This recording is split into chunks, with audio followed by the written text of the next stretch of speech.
अंतर्मन की यात्रा। अहम और वहम। रमेश, अपने बारे में किसी भी तरह का वहम पालना इंसान के मन के अहम की निशानी है।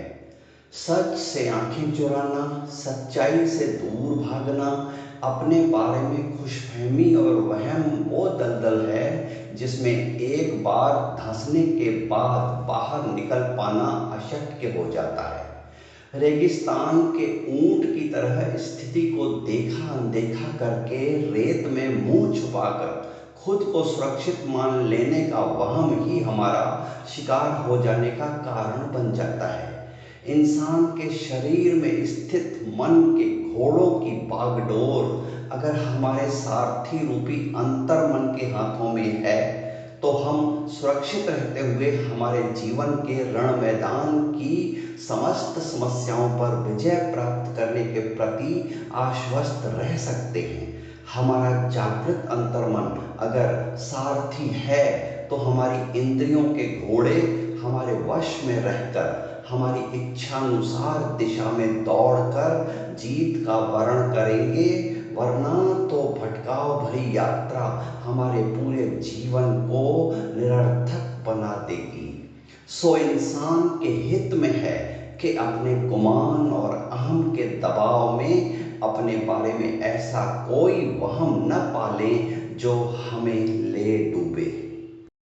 अपने अंतर्मन की इस आवाज को सुना अनसुना करके अगर मैं अपनी सोच विचार के घोड़े गलत दिशा में दौड़ाता हूँ और ऐसी स्थिति का शिकार होता हूँ जो मुझे दुखी और उदास करती हैं, तो दोषी मैं स्वयं कहलाऊंगा।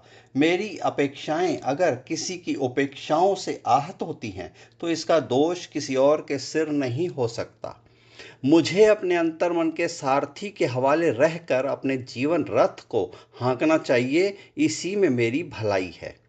खुद को समझदार समझने का वहम पाल के ऐसा आभास प्रकट करना जैसे मैंने समझदारी पर पीएचडी कर रखी हो। एक खुशफहमी पाल के खुद को कोई मीर समझना जिसने जाने कौन सा तीर मार के आसमान में सुराख कर दिया हो, ऐसे गुमान में चूर रहना समझदारी के लक्षण नहीं है। मुझे सत्य स्वीकार करना होगा कि मैं हूँ क्या, मेरी औकात क्या है। मेरी औकात को आईना दिखाने के लिए मेरा अंतर्मन मेरे ही अंदर मौजूद है, जो मेरे खोखले और झूठे व्यक्तित्व को तार तार करके सच से सामना कराता है। मुझे अपने स्वाभिमान को जिंदा रख के अपनी ही पीठ थपथपाने के मिथ्याभिमान से बाहर निकलकर अपने ही मुंह मियाँ मिट्ठू बनने का वहम तोड़ना ही होगा।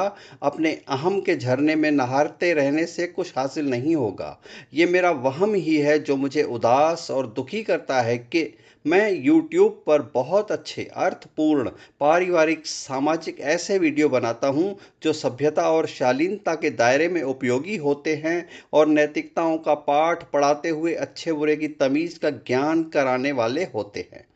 मेरे अंतर्मन ने सच का आईना दिखाकर मेरी अपने बारे में अहंकार पर आधारित गलत धारणाओं को ध्वस्त कर दिया, जो ये समझ नहीं पा रही थी कि हर इंसान की सोच अपनी अपनी है, धारणाएं अपनी अपनी हैं, मान्यताएं अपनी अपनी हैं, पसंद अपनी अपनी है।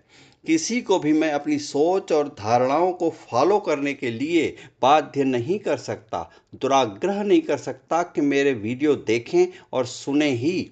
मेरे वीडियो मेरी नज़र में अर्थपूर्ण, शालीन और प्रेरक हो सकते हैं, लेकिन किसी और के नज़रिए में वो निरर्थक, बकवास और घटिया श्रेणी में रखे जा सकते हैं। किसी के प्रति दुर्भाव रख के नाराज होने का मुझे कोई नैतिक अधिकार नहीं है। चंद समझदार मेरे अपने मेरे अर्थ और भावार्थ को समझते हुए तालियां बजाते हैं तो इस उनसे संतुष्ट रह के अपना शौक पूरा करता रहूं और इस गहरी और अर्थपूर्ण बात को हमेशा ध्यान में रखूं कि एक बहुत बड़े ज्ञानी गुरु ने एक बार एक सच उजागर किया था कि उन्हें सुनने आई 4 लाख की संगत में से 4 ही श्रद्धालु ऐसे हैं जो उनके सत्संग की वाणी को आत्मसात करते हैं। बाकी तो तमाशाई भीड़ है जो माहौल का मजा लेने आती है। मेरी अंतर्मन की यात्रा में मेरे सहयात्री 4 साल की यात्रा में अगर यात्रा से कटते गए हैं, तो मुझे यही समझना चाहिए कि भीड़ छँटती गई है, जिसे अच्छी बातों से सरोकार ही नहीं होता। और जो चंद सहयात्री आज भी मेरी यात्रा में शामिल हैं, वो ही असल मायने में भीड़ से हट के असल सहयात्री हैं, जो मेरे विचारों की समानता के आधार पर मेरा साथ दे रहे हैं। मेरा उदास होना बेमानी है कि मेरे चैनल के 345 सब्सक्राइबर में से भी केवल 80 ही मेरा वीडियो देखते हैं, और उन 80 में से भी केवल 8 ही लाइक करते हैं और केवल 4 ही प्रतिक्रिया में अपना कमेंट देते हैं। हासिल से संतुष्ट रह के मैं अपना कर्म करता रहूं, यही मेरे अंतर्मन की आवाज़ है, जिसे महत्व देते हुए आगे भी अपना कर्म करता रहूंगा। इसी संकल्प के साथ मैं अपनी वाणी को विराम देता हूँ।